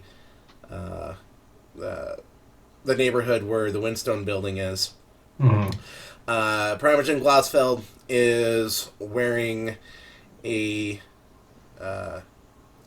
very stark black evening gown. She's not wearing a business suit, but it's probably a nice Vera Lang evening dress. Nothing like poofy shoulders out of the 80s, but it was something very, very very expensive. Sitting to her right is Sheriff Jones, who is also wearing the mandatory black business suit. He looks like he's not necessarily down for the custom tailored approach, but he wouldn't be so gauche as to get something off the rack at a Sears or something like that. It's an expensive suit, but it's not Ventrue expensive. Yeah. And you, let's see here, I said Jones was to Glassfeld's right. You are actually seated to her left.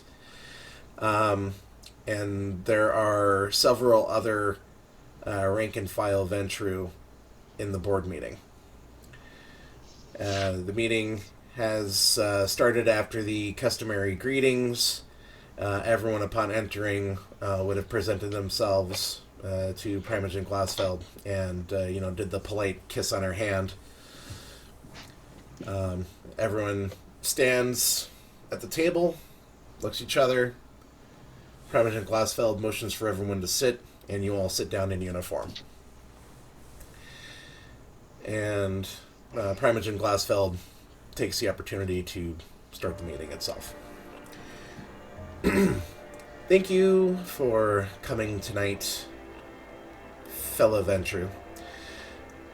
As per tradition and our normal clan routine, this marks the beginning of the monthly board meeting. Now, it has been brought to my attention that there was an incident regarding one of our wayward relatives, and I find it best that those who are most involved with the circumstances be the ones to enlighten everyone as to what occurred. She looks to you, Francis. Secretary Jacobs, if you would please start regaling the board with the tale of Vincent Amara. Thank you, President Glassfeld. Well, to start off, we were approached by the prince with the possibility of meeting up with this Mr. Amara, as he had some business transactions that he wanted to run by the prince. And acting on behalf of the prince, we sat, me and my coterie, the Heartbreakers, I'm sure you all know us. We sat down with Mr. Amara to hear out what he had to say, and basically transitioning of text to and from the city. And one of our coterie members got involved with Amara and owed him a boon. And being the noble kindred we are, met up with another kindred who also shared a boon owed to Mr. Amara. things proceeded to get ugly fast, and he decided to flee. We tracked him down, made him sit and talk, and acquired a book from him that we were supposed to hand deliver to Mr. Amara. And the kindred that we met up with is no longer an issue. As Israel nods to that. And further investigation led us under the city to a certain location where we met with another kindred who told us that the book that we had acquired, or going to acquire, or had acquired, actually belonged to one of the Primogens. Primogen Peterson. And we made a deal with this other kindred that we met under the city to set up a little meeting with Mr. Amara in Elysium, which we did, and got the book back from Amara and returned it to the Keeper of Elysium. And then we proceeded to guide Mr. Amara to the airport, which I told him all flights were grounded. He didn't want to believe me. Last thing I saw of him was him getting into... No, he didn't get into... He had to be carried away into the back of Chancellor Jones's vehicle. And this is where Israel takes the opportunity to fill in the gaps. And after Secretary Jacobs and his coterie subdued Mr. Amara, I removed him from the city limits and deposited him with an acquaintance of mine in Ottawa. And that is where my involvement with this particular escapade ends. Now, that being said, Mr. Amara did have a reputation among the Camarilla. It was my understanding that he was close to being on the red list. So, as far as I'm concerned, no harm, no foul. Mr. Jacobs is now considered... Mr. Jacobs is now considered... Mr. Amara is now considered persona non grata, and any Ventru that happened to run across him, they're expected to notify their local board and see to it that Mr. Amara is dealt with properly. And Francis, you notice that there's definitely a difference between Israel when he's in the board meeting and when he is, doing his nightly thing. I'm just adjusting my camera real quick. There we go. My focus is all jacked up. Okay, there we go. One of the normal Ventru taps the table in front of him. This is his way, or this is the board's recognized way to basically be given the floor. Yes, Secretary Jacobs, would you care to enlighten your fellow board members about the nature of the text that Mr. Amara was dealing with? Oh, some of them are basically on the verge of breaking Masquerade. Some of them were very valuable historical texts to us kindred. So it was kind of a crapshoot of good versus bad. I mean, we all know Mr. Amara's reputation, and it precedes him. Oh, excuse me. One further question, Secretary Jacobs. Is the boon that your coterie member, is the boon that your coterie member incurred with Mr. Jacobs, has that been considered nullified? Am I correct in making that assumption? As far as I know, I mean... This is when Israel, he kind of interjects. As far as Prince Jimenez is concerned, that boon has indeed been nullified, and if Mr. Amara attempts to call in that boon in the future, your coterie is not expected to maintain or try to uphold that request. Thank you, Counselor Jones, and I hate to be blunt, but we really didn't plan on it if he tried. That's understood. Primogen Glassfeld looks at Israel then. And now, Counselor Jones, if you would please update the board on your efforts to maintain control at the airport. And he leans back in his chair a little bit. Well, the tricky thing about trying to maintain control at the airport is the fact that the airport itself doesn't actually have a lot of regional traffic.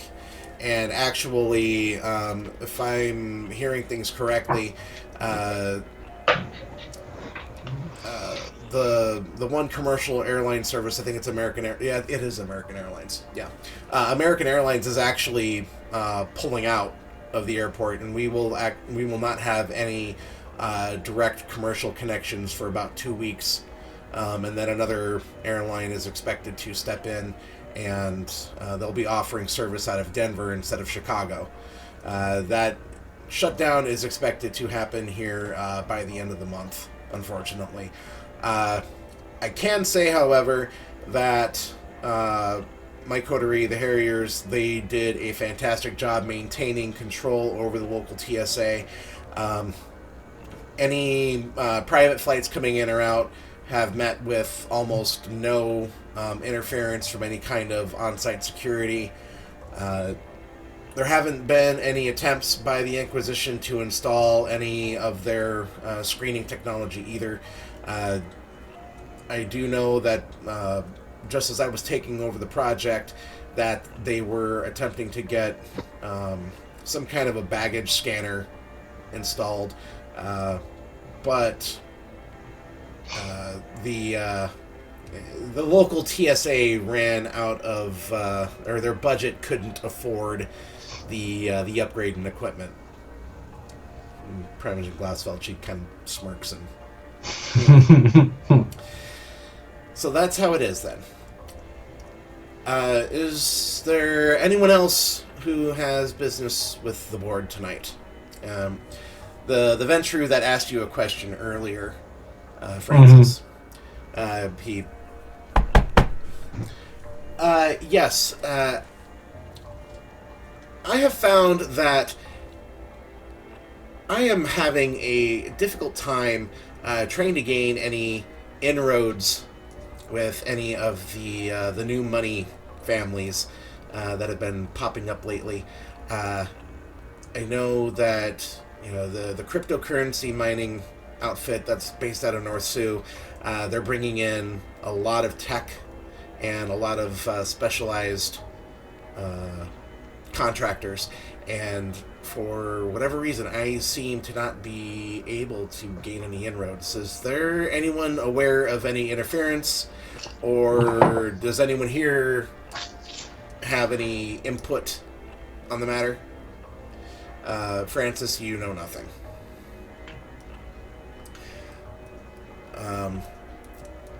Primogen Glassfeld, she does speak. Yes, unfortunately, I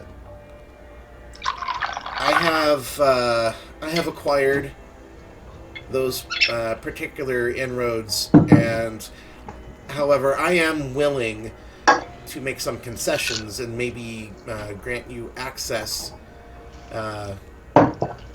Of course, you know, we are all a unified front, and I will see to it that you and we will discuss in private the arrangements that can be made.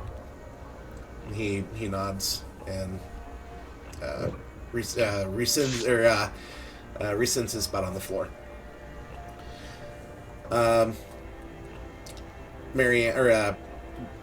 Glassfeld looks at you again, Francis.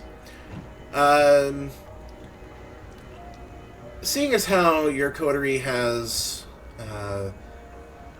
been working closely with Prince Jimenez, there has been some concern of late regarding his influence in the city. Is there anything that you feel that we need to be made aware of as a whole body here, Secretary Jacobs? Well,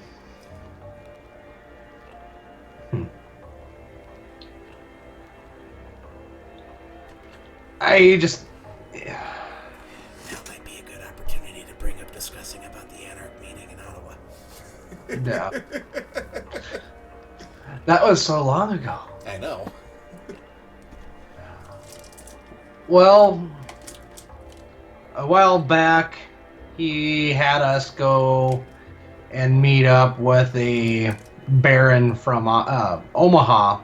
We met in Ottawa, which, you know, kind of the unofficial meeting space, you know, a safe spot, no man's land, as you might call it, about some issues that Omaha is having, mainly some of the kindred from this area finding their way down and drawing attention from the public vis-a-vis the news, social media, that type of stuff, just making a big, huge mess. And the Anarchs are not happy with how things are being handled. And I honestly feel like they might revolt, and they said they're going to start making their way up north to us if we don't get the excessive eating under control. And Israel, sorry to interject, Secretary Jacobs, I can provide some more context on this particular situation if President Glassfeld would allow me the opportunity. She nods. Alright, so here's the broader picture. Mr. Jacobs, or Secretary Jacobs, unfortunately, hasn't been made privy to some of the reasoning why his coterie has been given the task of being the intermediary. My personal assessment is Prince Jimenez is fearful of the Anarch population, and rightfully so. And you notice that everyone there at the table kind of, you know, they're varying degrees of frowns and scowls. Now let me explain here. The board needs to realize that it is my job to keep the traditions for Prince Jimenez and also act as the head of security for this domain. And my assessment of the Anarch population in Omaha is that they outnumber us at least 2-1. And that's just the numbers that we know of. They are asking us to keep our alley cats spread more widely through Omaha because they themselves are having a hard time keeping the masquerade because of their overbreeding and their messy feeders. And unfortunately, I believe that it is only a matter of time before there is some sort of official conflict between the Camarilla and the Anarch population of Omaha. There are at least 5 recognized barons in Omaha itself, and for a city of that size, it's hard to divide the territory among that many barons. They're going to be itching to expand. They could, in theory, go west to Lincoln. They could go east to Des Moines, or they could go north to Sioux City. Unfortunately, Lincoln is already oversaturated with anarchs. Des Moines is too far to make for convenient travel without having some kind of a extensive supply network in place to keep them armed and keep them fed. To where Sioux City, they could make several round trips a night if they needed to. So we are unfortunately in the crosshairs.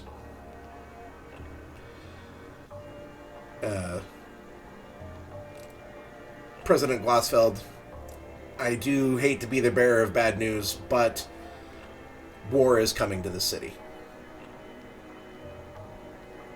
She kind of looks at him for a moment, and then looks back to you, Francis. Secretary Jacobs, do you agree with his assessment? Unfortunately, wholeheartedly. I mean, our population here is so little compared to that of the, city the size of Omaha. And I have seen some other kindred that have showed a little bit more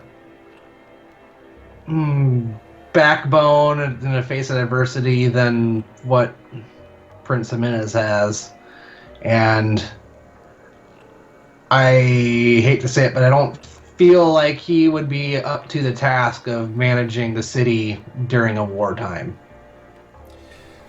And Parmesan Glausfeld, she nods. I agree with your assessment. That is why I have made some requests. Mm-hmm. And I'm going to see to it that as much as Prince Jimenez is loath to reach out and get support from the wider Camarilla of the United States, I, however, have our clan to consider. It's only a matter of time before Jimenez is removed from his position. We will not, however, actively work towards that goal as a clan. There will be some visitors coming to the city. And I'm going to see to it that this city maintains its Camarilla identity. And she looks over to a side door. You may now enter. The doors open wide. And in walks Prince Jackson of Chicago. Francis knows who Prince Jackson is. Mm-hmm. Prince Jackson is, of course, the poster boy for the Camarilla in the United States, and within the clan, it is also widely known that he has literally built a royal family out of his siblings. Mm-hmm. To see to it that the Camarilla, and most importantly, Prince Jackson's own interests are protected. Yeah. Prince Jackson is wearing an actually a fairly simple suit and tie combination. It's assumed that actually, go ahead and why don't you go ahead and do me a do an intelligence and insight, Okay. or intelligence and awareness, whatever one of those is higher.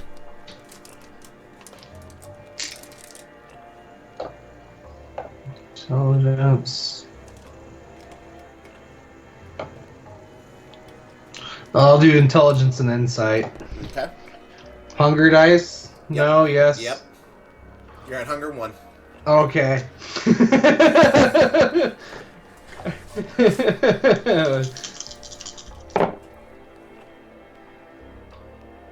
2 successes. Okay. You can probably surmise that Prince Jackson maybe flew here direct from Chicago. And seeing as how he's not, wearing the most expensive article of clothing in the room, he probably doesn't want to attract any undue attention. And it can also be implied that Prince Jimenez doesn't know that he's here.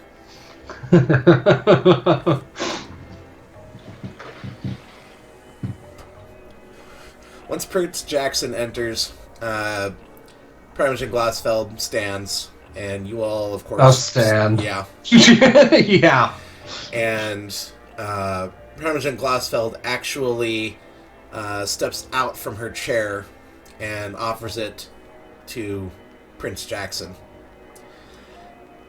He surveys the table. Primogen Glassfeld kind of fades into the background, standing in front of the window. He sits, and everyone else sits with him.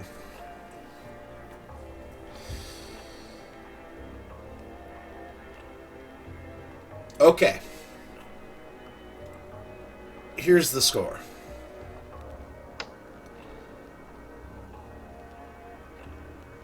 I do not respect Prince Jimenez. I've never respected any kindred who throws away their gifts and opportunities. Is Prince Jimenez good at what he does? Sure. Is Prince Jimenez the right kindred to be running the city? No. This city needs strong leadership. This city needs a Ventru to maintain their traditions, keep the population in line, keep the anarchs in line. Mm-hmm. Now, Counselor Jones and I, we go back. It was my idea to use the airport here as a guinea pig to see if a scheme like this actually had any legs. I think it did. And that's why I put Counselor Jones on this. Now, my directive, not as your prince, but as your clan's most recognizable figurehead in the United States, is to maintain a public show of support for Prince Jimenez. I expect that when the Anarchs make their move, and I agree with Counselor Jones's assessment, and Secretary Jacobs, I was listening to what you said. I agree with your assessment. President Glasfeld has also filled me in on the information that she has acquired. And it's only a matter of time before Prince Jimenez falls. And I want to make sure that our clan is there to pick up the pieces and rebuild.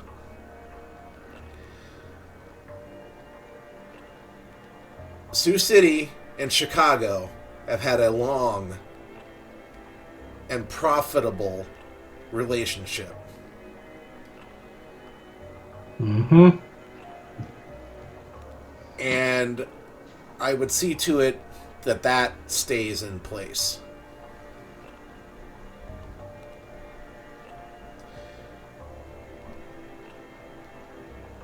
So, does anyone have any questions?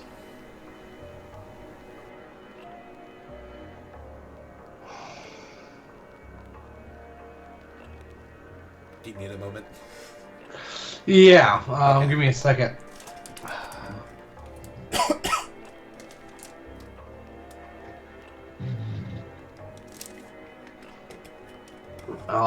I'll knock.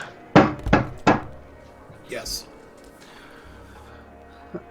Prince Jackson, it's an honor to be in your presence. I just want to ask, seeing as that the coder I'm involved in is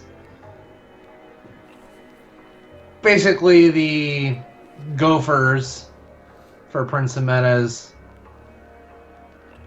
I mean, I myself can feign respect and, be there for when the chips fall, to say.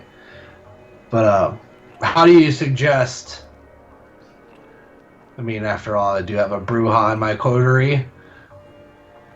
Was he the one who staked Amara? Yes. You'll be fine. Okay. Proceed. Basically, just my question is, well,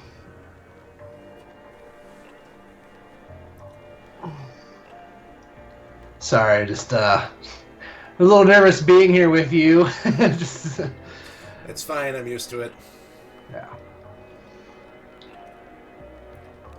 So, How bloody do you want it to get? not at all. Not bloody at all. I am not going to advocate for Prince Jimenez to meet the final death. I'm as far as when the Anarchs make their way up. I want you to crush and kill every single Anarch that thinks that it needs to step foot within this domain. It doesn't have to resort to physical violence. Remember, our clan has considerable resources at its disposal.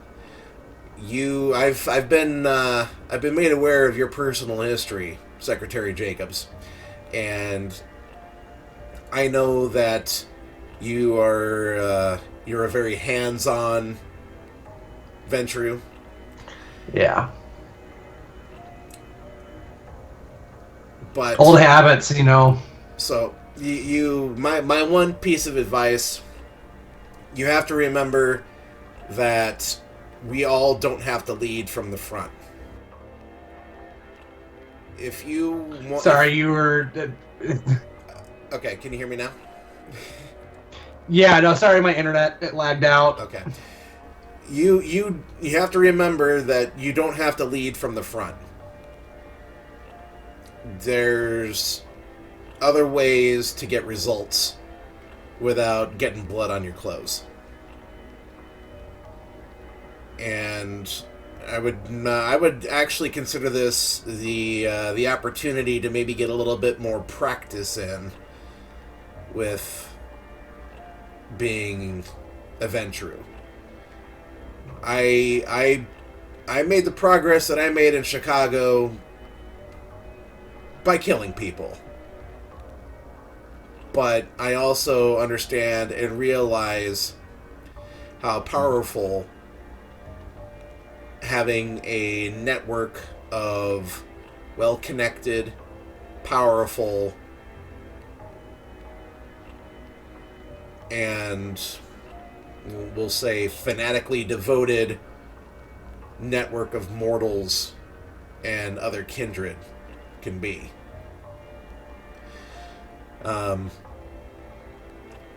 Go ahead and make a intelligence and occult roll.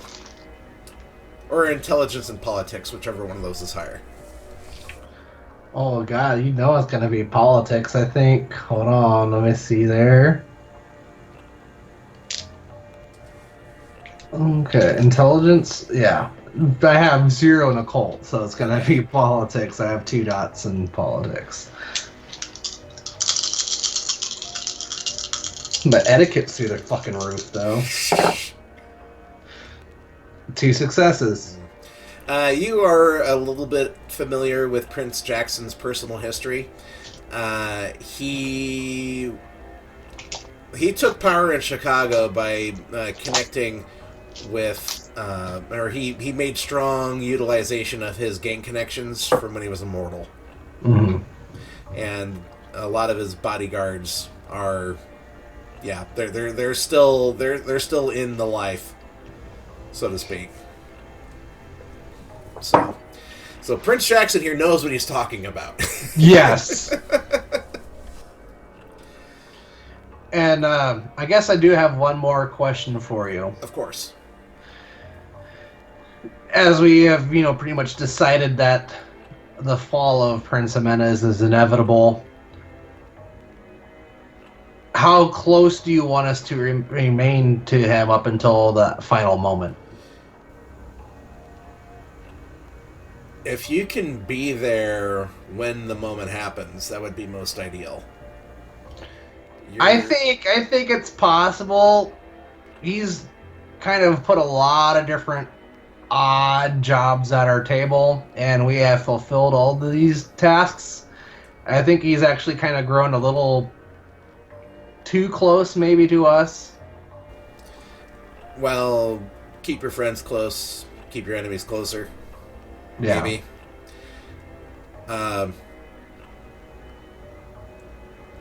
There's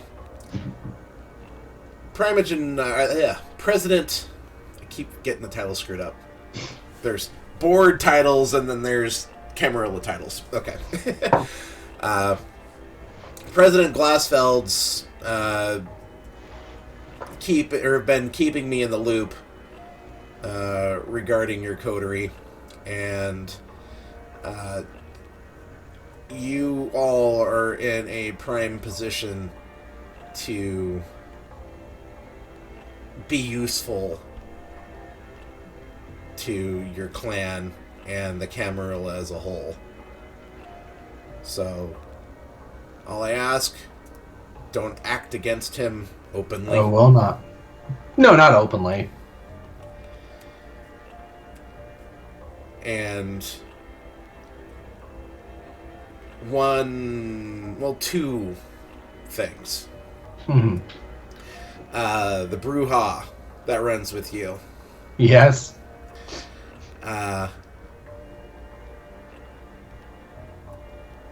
You might want to you might want to touch base with him and figure out what's going on down in Omaha. And the second one, the Tremere. Yeah. See to it that she...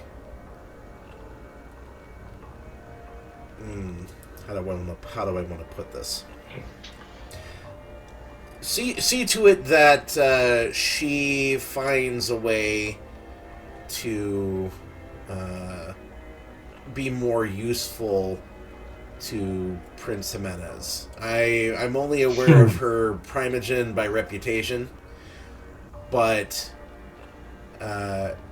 if we can get a Tremere that we can trust in place to get closer to him, because his seneschal, she is strictly business, and we do not want to run the risk of her possibly picking up on what's going on. She's actually going to be the bigger thorn in our sides regarding removing Prince Jimenez. So see to it that your Tremere can be of use when the time comes. I don't think that would be a problem at all. And Rachel, the Tremere, she's fairly young, but she shows a lot of promise. Good. And he looks at his watch. All right, I've overstayed my welcome. I've got to get back to Chicago before Prince Jimenez knows that I'm here. He stands up. He bows respectfully to the board. He walks over to Primogen Glassfeld, kisses her hand, and he leaves. And that's the epilogue. Woo! So it was nice getting to bring Prince Jackson into this. Yeah. So yeah, so something a little more canon. And just from reading some of the Chicago by Night book and all that, and I'm like, I'm not sure, because from my understanding, Jackson actually had Capone killed. Yep. And I knew Capone in my human life. Yep. So I'm like, and Capone was like a deciding factor of my character actually being turned. Mm-hmm. So yeah, it was. Yeah. Well, Capone was a walking masquerade violation. So that was the thing. Yeah, Prince Loden. Yeah. Mm-hmm. Prince Loden was a fucking idiot. But anyways, everyone else kind of did their little final thoughts in their epilogues. So why don't you go ahead? Any last words? Any last assessments? Anything else that you want to say before the curtain drops? I just want to take the opportunity, to again say thank you for, inviting me to be a part of this. And I feel like I have definitely grown as a player, because, before we started this, I only had maybe 3 games playing Vampire tops under my belt. So, and, you and Sarah, and I think even Steve. I keep wanting to say Flynt. It's like that's like nonstop. Seriously, like I keep accidentally Christina ask like, oh, how'd it go? Like, oh, Rachel, I mean Sarah. I'm so used to calling them by their character names that I have actually interchanged. Mm-hmm. So Steve, I feel like he's pretty seasoned in the game too, from my understandings. Yes. And no, to just kind of get thrown into these well-veteraned players, and I think the very first episode, game that we played was probably honestly like my fourth game playing this. I'm like, this is a little intimidating, but no, I think I finally got the feel of Francis, and I brought him to life there about halfway through, and had a lot of fun. And I'm excited to see where he goes from here. Yeah, you've definitely grown as a player, and I am all about turning you into the iconic Ventru. Yeah, and see, because like I said, like I was saying, being a very new player, like I'm still new to a lot of the lore, a lot of how obviously the difference between the different clans, but how what that actually means as far as you're a Ventru, you have this certain kind of mindset. It's not like D&D, okay, you're an orc, you smash things, or you're an elf, you like to smoke weed in the trees. There's a lot of minute details that wraps up in the different clans, and back when we started, it was going to be kind of like a noir game. I'm familiar obviously with this area's history. And I graduated from Homer, and Capone did had a hideout there, and his brother, for those of you who don't know, he had a brother that was actually the sheriff and the main prohibition officer in Area 2 Gun Hart was the sheriff in Homer. So bootlegging, I'll make a bootlegger character, and I was looking through it and business mogul, Ventru type, so it kind of fit. And trying to find that fine line between Francis's past of being a thug, a criminal, to being in a social elite. It was kind of hard to get into that mindset at first, but I think I'm slowly transitioning into that. Mm-hmm. So I've as of tonight, I'm basically ready to start running season 2. Okay. When we haven't, for those of you watching, we haven't really worked out any of the particular details yet. However, we are going to be doing a side game to where Steve will be the storyteller and his friend Ben will be joining us. So I will be playing, finally.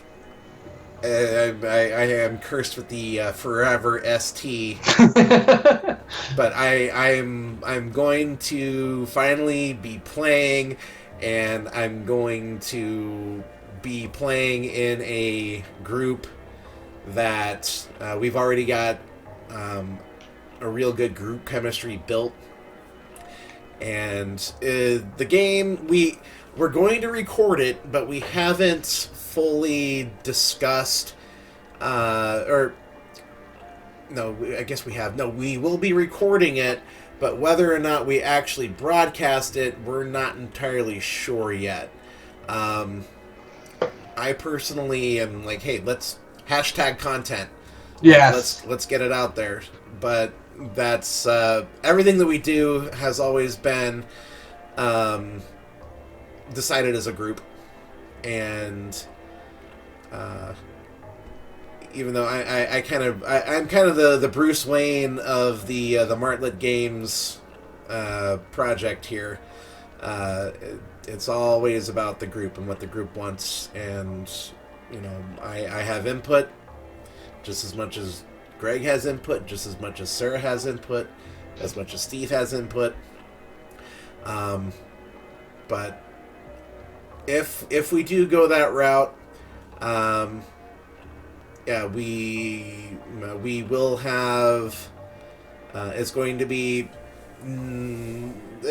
a one-off. This isn't.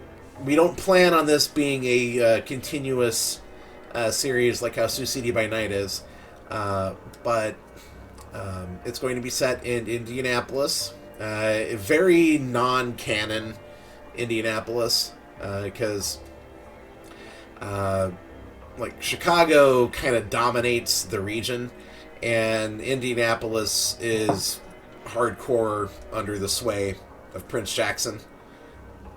But that's just where things are sitting.